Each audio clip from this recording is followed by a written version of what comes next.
Voilà, c'est Bonjour Youssef Srakamer. Bonjour David. Alors on est nous dans l'avancement des Bnei Noirs. Alors on est toujours dans les règles de sacrifice pour les Bnei Noirs. Est-ce qu'ils ont le droit de sacrifier? Tout à fait. Donc on a dit la liste des animaux et des différents oiseaux qui peuvent sacrifier. Maintenant on va parler du lieu dans lequel ils peuvent sacrifier. Est-ce qu'ils peuvent utiliser n'importe quel endroit pour faire leur sacrifice ou y a-t-il des endroits spécifiques pour ça? Très Alors, bien. ça c'est la Chagimel, Numéro 3. la règle numéro 3. Et ils ne peuvent faire des sacrifices que sur une bama. Bama, on traduit par une estrade. Une estrade. Oui, et c'est-à-dire, nous dit le Rav Weiner, c'est un autel spécifique qui a été construit pour le service de Dieu. Dès qu'on a construit cet endroit, il doit être spécifié pour servir Dieu. D'accord? Mais donc, ils ne peuvent pas faire de sacrifice sur une pierre ou sur un rocher occasionnel qu'ils ont vu sur leur route et qu'ils ont décidé de faire un sacrifice. Qu'est-ce qu'on appelle un autel? Misbeach. C'est une construction, c'est un édifice de pierre. D'accord. Et pas une seule pierre, ce n'est pas une stèle, un monument qui est constitué que d'une seule pierre, parce que ça, c'est un édifice qui est méprisé par Dieu. D'accord. Il faut que ce soit une construction faite de plusieurs pierres. D'accord?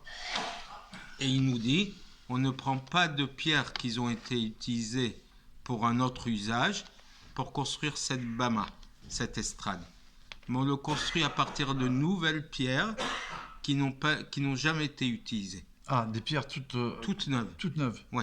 D'accord. Et donc, les bois, le bois avec lequel on va sacrifier, brûler, consumer le sacrifice. La combustion du sacrifice. Voilà, ne doivent être utilisés que des bois neufs, pas déjà usés.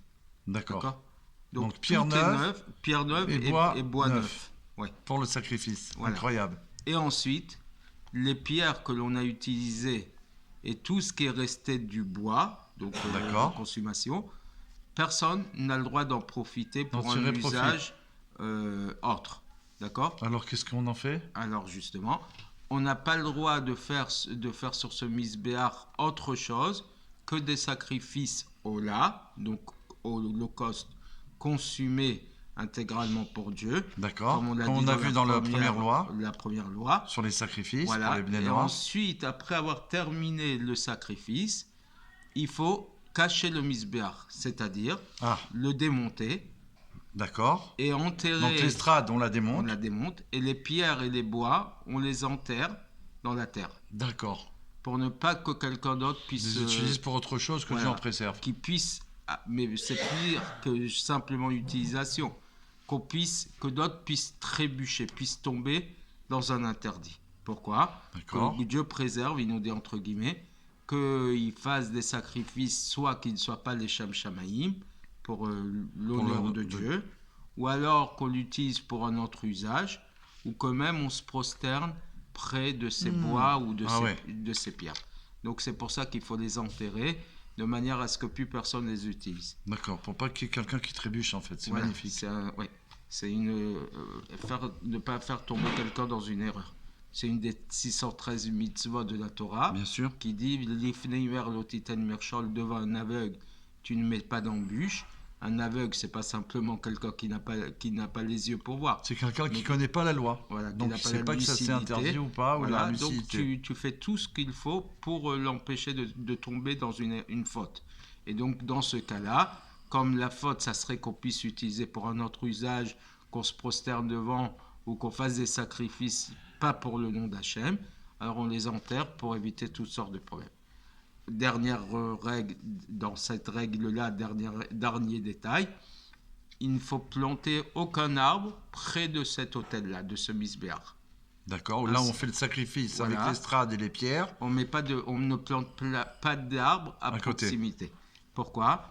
Parce qu'il est écrit Lotitera alecha ashera kolet, c'est un misbéach Hashem. Tu ne planteras pas d'arbre de quelque sorte que ce soit près du misbéach de l'autel d'Hachem. Pourquoi? Parce que ça, c'est la façon des idolâtres. C'est ça, Vodazara. Voilà, de planter des arbres à côté de leur misbéach pour rassembler le peuple là-bas, pour avoir un ombrage devant leur autel de sacrifice. D'accord? Et donc, puisque comme ça ressemblerait à ça, interdit. Donc, voilà. Donc, je fais un petit résumé de cette halakha, parce qu'elle est importante. Le misbéach, l'autel de sacrifice pour les Bnei Noach, c'est une bama, une estrade constituée de plusieurs pierres et non pas d'une seule pierre. Deuxièmement, le bois qu'on va amener pour la combustion soit neuf, ainsi que les pierres. D'accord. Et donc, exclusivement... Ça veut dire des pierres qui n'ont jamais servi. C'est surtout ça aussi, parce qu'elles peuvent être neuves, mais... Oui, qui n'ont jamais servi. Oui. Et donc, et qui ne soient utilisées que pour l'honneur d'Hachem. D'accord, pour le sacrifice Ola, les Shem Shamaïm. Et donc, une fois qu'on a fini d'utiliser l'autel en question, le misbah en question... On démonte et on enterre. Et on enterre.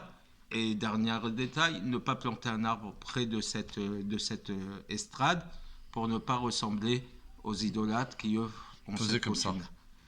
Un résumé de Gola, merci Yosef Tzrak. À bientôt. À bientôt.